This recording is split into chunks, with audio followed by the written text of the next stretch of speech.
Elon's the coolest. He's my favorite billionaire. That dude's wild. He's a wild boy. I will buy Teslas as long as they sell them, just to support that dude. Just to keep Twitter going.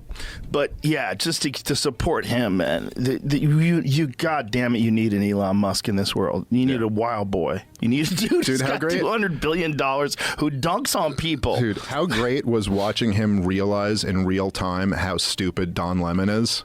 Oh my God. Like you could actually see on his face as he's asking the questions, and he's like, well, if you lower standards, then you're going to get more incompetence. And Don Lemon's like, so you're saying black people aren't competent? He's like, no, that's not. And he slowly starts to realize like, oh, I have 80 IQ points on this guy. It's not just that. He said a very important point. He said that Don Lemon was doing CNN outside of CNN. Yep. And you don't have to do that. You just don't. Nobody wants that anymore. I'd say you can't do that. It's not going to work. It's not going to work. But more importantly, you shouldn't do it because it's not good for you. Just be a human. Don't be this thing, this journalistic probing bullshit thing that's trying to spin a narrative. This one wild genius dude decides to buy Twitter. Isn't it amazing? Amazing. If he didn't do that, we would genuinely be in a real pickle. Honestly, Twitter or X now is really where I get like all my news. Like I don't even resort to a lot of the mainstream media places, at least for breaking news. Like I'll find it on X. So God bless Elon Musk. I really think that he has almost single-handedly really turned this culture around. So God bless him. He's definitely made it take a turn. And for anybody who thinks that's exaggerating, you have to take into consideration that is not a business move that any corporation that wants to make money would have approved. No. If you're Elon Musk, you can do it. But there's like maybe 5 of those guys on Earth that could just buy something for $44 billion. That's crazy. That's really probably worth half that. Right. So you could never justify it on paper. No. So he's an insane person. He is. Who's dedicated to free speech, who just happens to have $200 billion. So he can step in and do that. And when they tell him about advertising, that was one of my favorite speeches ever. He was like, go yourself. Isn't that awesome? It was amazing. It was perfect. You're going to blackmail me with money? You're gonna do that? Go f yourself. It's amazing. And then he goes, hi, Bob. It's hilarious. Also, he's smarter than everybody. So and he's rich. He sees where all this is going. He's like, you people are out of your minds. Like, what are you doing? Exactly. So he literally has to step in and buy a social media platform.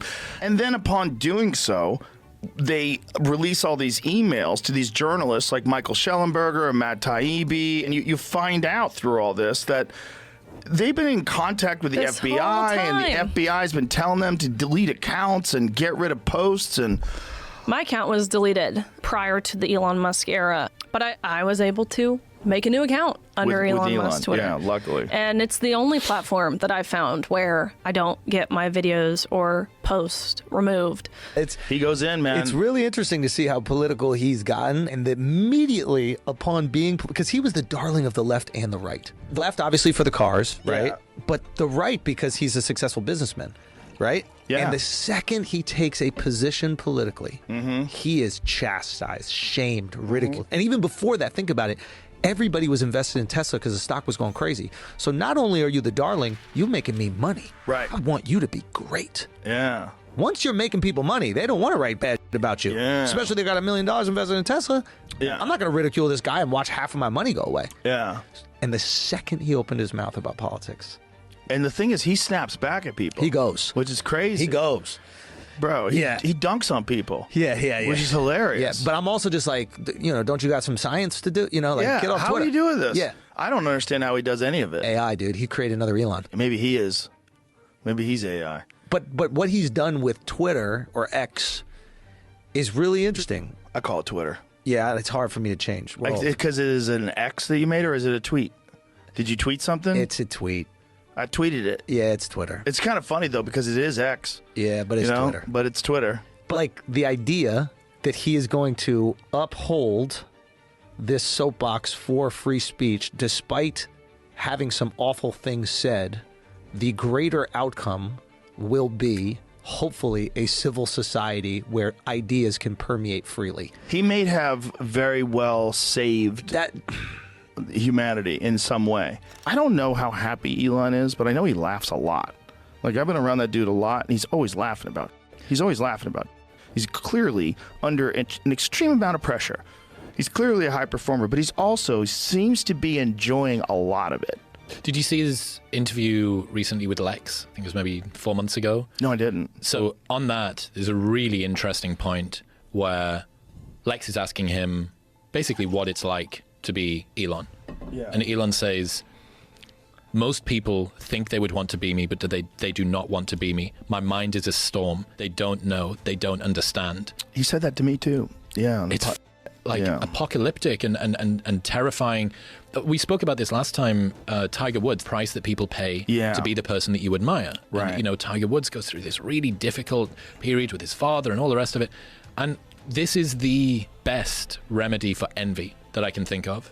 Because people look at Elon as this dude who's sending rockets to Mars and he's making the coolest cars on the planet and he's on stage in Japan or China or whatever doing weird robot dances and he's super rich.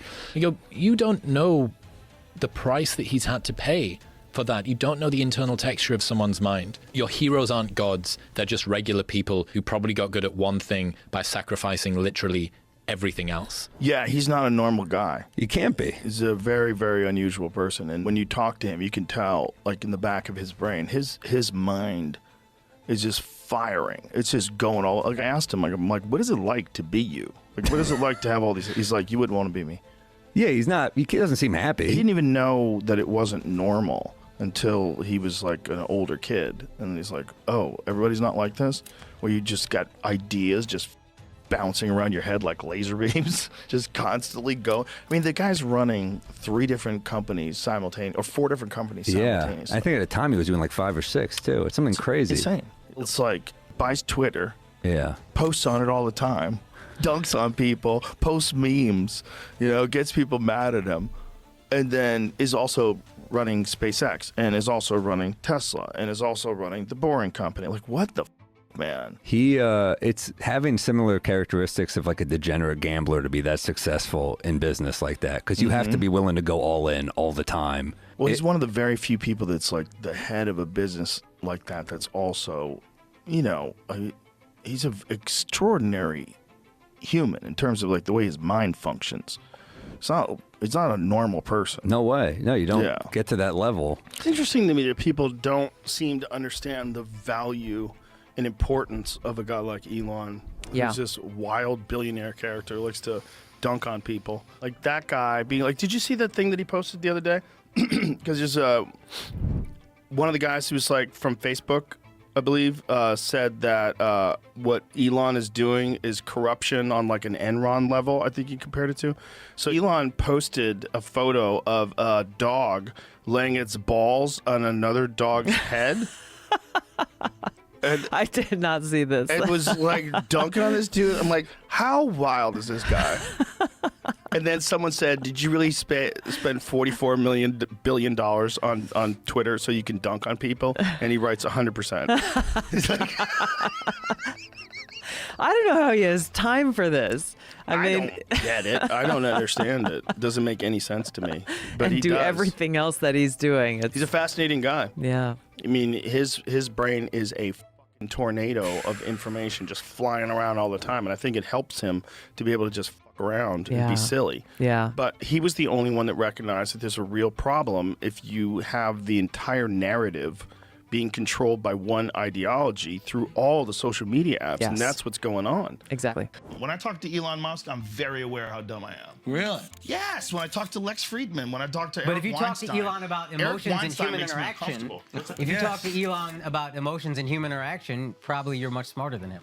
He's not dumb in that regard. He's a different kind of human, man. Like, that's an unusual combination of characteristics. He likes to make jokes. He takes a picture of Bill Gates, and then he puts it next to a pregnant man emoji, and it says, here's a quick way to lose your boner. Or if you want to lose your boner really quick. That's what he said. He posts that! Yeah. He's the richest man in the world, and he's dunking on other billionaires. I love that. No, you I gotta love that. celebrate that. I love Elon. And he loves that nature of the internet. And the thing that bothers him is this idea that like one gatekeeper can dictate whether or not something gets released into the whole world. If you're using something like Twitter, like you could have an amazing story and they can block it if ideologically they disagree with it. Like that's what happened with that Hunter Biden laptop story. Yeah. What happened with that? Well, they decided to say that it was Russian disinformation and that you couldn't share the links on Twitter or Facebook. Twitter said that. Yeah, Twitter would not let you share the links. And the link is from a story in the New York Post, which is really kind of crazy because that's like one of the oldest newspapers in America. Hamilton. It's a long established newspaper, and they wouldn't let you post. It's not like some wild ass website, Right. you know, some weird, it might not be a real website. It was fucking New York Post. And so when something like a Twitter has the ability to just tell you what you can and can't talk about, Yeah. even if that thing is valid, even if that thing, what if it does legitimately, I don't know what the fuck is in his laptop, but what if it does legitimately point to corruption? Are we supposed to just ignore it? I think what's going on now is like they want someone to be 100% compliant to whatever ideology they're a part of. And any deviation of that is problematic. Whether it's because they think, like I saw an article that said Elon Musk donated $150 million to some charity and they called him a cheapskate. It's hilarious. How hilarious is that? Well, wait till they see when I'm a billionaire. Talk about get ready for this cheapskate. Think back on his statements. I don't think they were particularly insensitive. I think they were just, you know, it was more of like a factual bluntness to the way he discusses things, because he's a numbers guy. He looks at things in terms of equations. He's trying to put people on Mars. You know what I mean? By global standards, sure. Bro, you're killing it. By Shut global your mouth. standards, I'm on Elon Musk level. I mean, That's I'm true. poor compared to Elon. That's true. You are broke. I'm so broke. Do you think he laughs about you, like when you're not there? Yes. He's like, That poor little bastard. He goes, I got Rogan coming over to the house. Put how away does the he good eat? china. He goes, oh God, the Rogans are coming. There's levels of people. I'm friends now. This is a bizarre thing to say, with multiple billionaires. Yeah. I know multiple guys that are billionaires, and they're very nice people. They're very nice, and I can see how it happens. It's hard when you're doing stuff that is this complicated to predict exactly how long it's going to take. So, you know, we end up often falling a little bit behind, but we do our best. That's the case, though, with everything that's that crazy, right? Yeah. I mean, especially with Elon, he's never right in his predictions. All his wacky inventions, they're always a little off. Yeah. You know? I mean, He's such an unusual human. Very few people that you could make any kind of rational comparison to, other than maybe Nikola Tesla. You really stop and think what he's done. yeah. And the fact that he does them all simultaneously, that he's involved in the Boring Project, he's involved in Tesla and SpaceX all simultaneously, and Tesla Home, solar, all the solar panels and the making solar tiles for roofs, and he's doing so many different things at the same time. It's almost impossible. Like I don't understand how he does it. Yeah, I've seen him do it, and I still don't understand it. You know, I don't know how he does it, to be honest. Well, he's the next stage of humanity. Yeah. If people are evolving, he's like looking at us from the next spot. He's like, hey guys, I've got some ideas. Yeah, I mean, he's just an idea factory, and his ability to do that across all the different technologies that go into rockets and cars and everything else he does, that's what really impresses me. Well, also the lack of burnout, because he's been doing it at this incredible rate, 16 hours a day for how long? His whole life, I think. That's nuts. I know. And he's still hungry for it. And he's still taking on these new projects and new ideas. And, you know, I mean, I'm very happy he exists, you know? Yeah. But it's just very confusing to me. I just feel so stupid when I'm around him, you know? Like the conversations I've had with him, like, God, I'm dumb. No. You gotta do what you gotta do with what you got. I won't go that far. So his ultimate goal is to create some sort of a colony on Mars, but he believes that this technology will continue to expand to the point where we will be leaving our solar system. We will be making human trips into other solar systems, into actual deep space. Yeah, I mean, certainly, hopefully that's, you know, at some point, if we're going to survive, if you take the really long view, the solar system's not going to last forever. Right. It's going to last plenty long. And if my kids are listening at home, don't worry. They're freaking out right now, especially we a got- 2-year-old. we got- Oh, no, Daddy said we're going to die. No, we got plenty of time. Couple billion years, kids. Relax. It's not in our lifetime. So we're kind of going down the road of making this place uninhabitable. Well, what we need is someone like Elon who concentrates on the solutions. I mean, he's obviously got a full plate, many full plates, but someone like him to concentrate on solutions to some of the environmental problems that we've created for ourselves here. Well, that was the thought behind Tesla. I mean, so Tesla's kind of like Plan A, save this planet, and SpaceX is kind of Plan B, if you look at it that way. It's so weird to have a guy like that amongst us. Yeah, what's going on with was it Neuralink, the company where he's making the chips that go in your head? Oh, that's right. I forgot about that. That's the other thing he does. That one. He's changing the way humans interface with data. They're going to put wires in your head. Yeah. Right? That's the idea behind it. That's the idea. Christ. It's probably going to be inevitable.